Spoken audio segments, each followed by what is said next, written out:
काला पानी, डर के लिए ये नाम ही काफी है। जिन लोगों ने यहाँ समय बिताया है वो उनकी जिंदगी का सबसे खौफनाक समय रहा होगा। इस जेल का इस्तेमाल अंग्रेज हिंदुस्तानी कैदियों को प्रताड़ित करने के लिए करते थे। खास तौर से वो हिंदुस्तानी कैदी जो अंग्रेजों के खिलाफ आवाज उठाते थे, उनका दमन करने के लिए इस जेल का इस्तेमाल खास तौर से किया जाता था। इस जेल को सेलुलर जेल के नाम से भी जाना जाता था।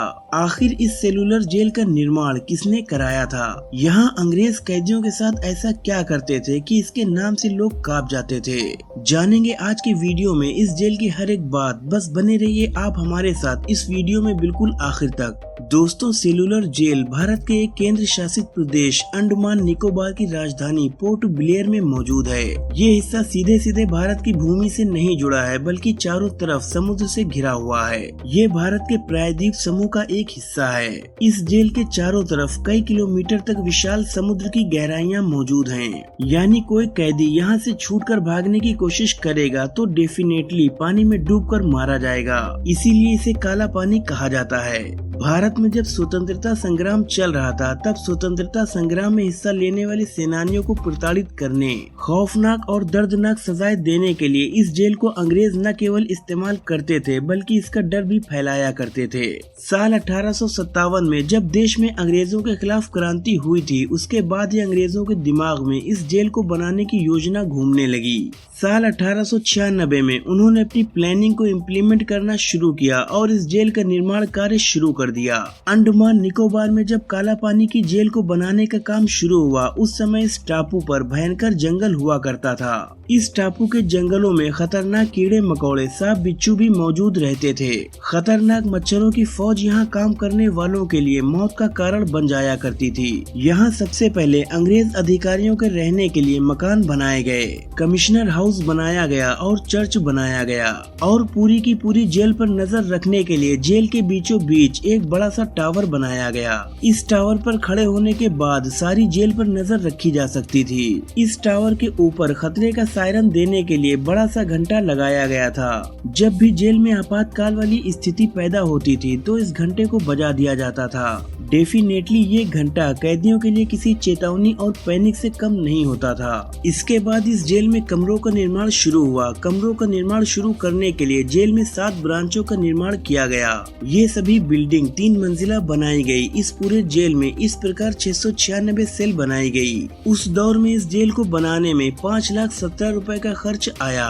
बर्मा से मंगाई हुई शानदार लाल ईंटों से इस जेल का मुख्य भवन बनाया गया था। 10 मार्च 1906 को इस जेल को पूरी तरह बनाकर तैयार कर दिया गया। लगभग 10 साल में बनकर तैयार हुई ये जेल भारतीय कैदियों में डर की वजह बनने जा रही थी। हर एक कैदी के लिए एक अलग से सेल बनाया गया। कैदियों को एक साथ रखने की कोई व्यवस्था नहीं थी, और ऐसा इसलिए किया गया क्योंकि सभी कैदी स्वतंत्रता संग्राम आंदोलन में हिस्सा लेने वाले थे। अलग अलग रखने पर उन पर कंट्रोल किया जा सकता था।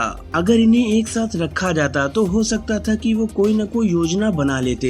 एक अकेला व्यक्ति जब एकांत में रहता है तो वो अंदर ही अंदर टूट जाता है और उसके भीतर विरोध करने की क्षमता भी नहीं होती। इसी मानसिकता को कैदियों के बीच में डेवलप करने के लिए अंग्रेजों ने उन्हें समूह में नहीं रखा। इस जेल की हर एक सेल की लंबाई 4.5 मीटर और चौड़ाई 2.7 मीटर थी। हर एक सेल में 3 मीटर की ऊंचाई पर विंडो लगी हुई थी। इस जेल से भागना मुश्किल ही नहीं, नामुमकिन था, क्योंकि जेल के चारों तरफ पानी ही पानी मौजूद था। अगर कोई कैदी यहाँ से भागने की कोशिश भी करता तो समुद्र की खतरनाक लहरें उसे भागने में कोई मदद नहीं करती।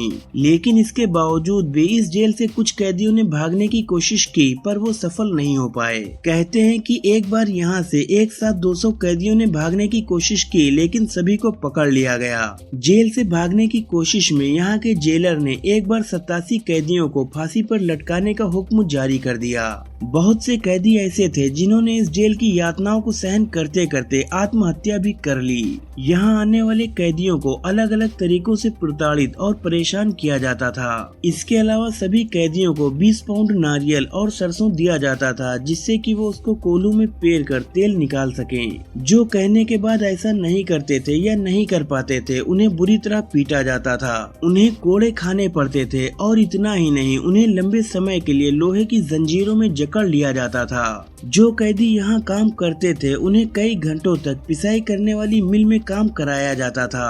रस्सी बनाना, नारियल की जटा तैयार करना, कई सप्ताह तक हथकड़ियों में खड़े रहकर बागवानी करवाना जैसे काम करवाए जाते थे। इसके अलावा यहाँ रहने वाले कैदियों से तौलिए बनवाने और कालीन तैयार करवाने जैसे काम भी लिए जाते थे। ये तो हुए वो काम जो कैदियों से जबरदस्ती कराए जाते थे। इसके अलावा कैदियों को काल कोठरी में बंद रखना, कई हफ्तों तक खाना न देना, सलाखों के पीछे बंद रखना, ये वो खतरनाक सजाएं थी जो कैदियों को न केवल प्रताड़ित और परेशान करती थी बल्कि उन्हें फिजिकली और मेंटली टॉर्चर भी करती थी। लेकिन इसके अलावा कैदियों को बुरी तरह टॉर्चर करने के अंग्रेजों ने जो तरीके अपनाए थे वो तो और भी ज्यादा रोंगटे खड़े कर देने वाले थे। कैदियों को लंबे समय तक भूखा रखा जाता था और जब खाने के लिए खाना दिया जाता था तो उसमें घास की बनी हुई सब्जी शामिल होती थी, जिसे मरता क्या न करता वाली सिचुएशन में कैदियों को खाना ही होता था। खाने के साथ कैदियों को जो नमक दिया जाता था वो मुश्किल से एक चुटकी हुआ करता था। इस तरह के भोजन को खाने की वजह से कई बार कैदियों की मौत भी हो गई। कैदियों को पीने के लिए जो भी पानी दिया जाता था वो कीड़े मकोड़ों से भरा हुआ होता था। इस पानी को देखकर ही आम इंसान को घिन आ जाए, लेकिन कैदियों को यही पानी पीना होता था। सेल्यूलर जेल में जो सेल बनाई गई थी उसमें कैदियों के शौच और पेशाब के लिए कोई जगह नहीं बनाई गई। उन्हें अब उसी सेल में नित्य क्रियाएं करनी होती थी।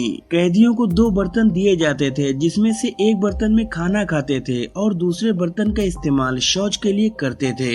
सेल में इन बर्तनों को धोने के लिए भी कोई इंतजाम नहीं था। जब कैदी बाहर आते थे तभी वो अपने इन बर्तनों को धोया करते थे।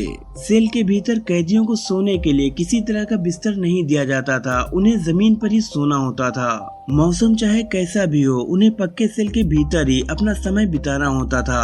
अगर कभी कोई कैदी किसी तरह की सुविधाओं की डिमांड करता था तो उसकी अच्छे तरीके से पिटाई होती थी और फिर उसी तरह की सजाएं भी दी जाती थी। एक जानकारी के मुताबिक इस जेल में सिर्फ भारतीय कैदी ही नहीं रहते थे बल्कि अंग्रेज दूसरी जगहों से भी कैदियों को यहाँ लाकर रखते थे। अंग्रेज अधिकारियों के लिए ये जगह उनकी मनपसंद हुआ करती थी। जब सेकेंड वर्ल्ड वॉर चल रहा था तब इस सेल्यूलर जेल पर जापानियों ने कब्जा कर लिया। इतना ही नहीं, उन्होंने इस जेल को बनाने वाले अंग्रेजों को ही इस जेल में बतौर कैदी बंद करके रखा। जापानियों ने सेल्यूलर जेल के 2 हिस्सों को पूरी तरह नष्ट कर दिया। हालांकि साल 1945 में अंग्रेजों ने दोबारा इस जेल पर कब्जा कर लिया। हमारे जिन स्वतंत्रता संग्राम सेनानियों ने काला पानी की सजा काटी है वो है बटुकेश्वर दत्त, सोहन सिंह, मौलाना अहमदुल्ला, मौलवी अब्दुल रहीम सादिकपुरी, मौलाना फजले खैराबादी, डॉक्टर दीवान सिंह, योगेंद्र शुक्ला, बमन राव जोशी, गोपाल भाई प्रेमचंद जैसे अनेकों नाम शामिल हैं। सेल्यूलर जेल में शहीद हुए क्रांतिकारियों के नाम अब भी वहाँ की दीवारों पर लिखे हुए हैं। आज यहाँ पर एक संग्रहालय बना दिया गया है। देश की आजादी के बाद सेल्यूलर जेल की 2 और शाखाओं को गिरा दिया गया था। यहाँ आज भी वो हथियार मौजूद हैं जिनके जरिए क्रांतिकारियों को अंग्रेजों ने प्रताड़ित किया। इसके बाद इस जेल में 3 ब्रांच और मुख्य टावर बचा हुआ था। इनको साल 1969 में नेशनल म्यूजियम के तौर पर मान्यता मिल गई। 1963 में यहाँ पर गोविंद वल्लभ पंत हॉस्पिटल खोला गया था। ये हॉस्पिटल 500 बेड वाला है।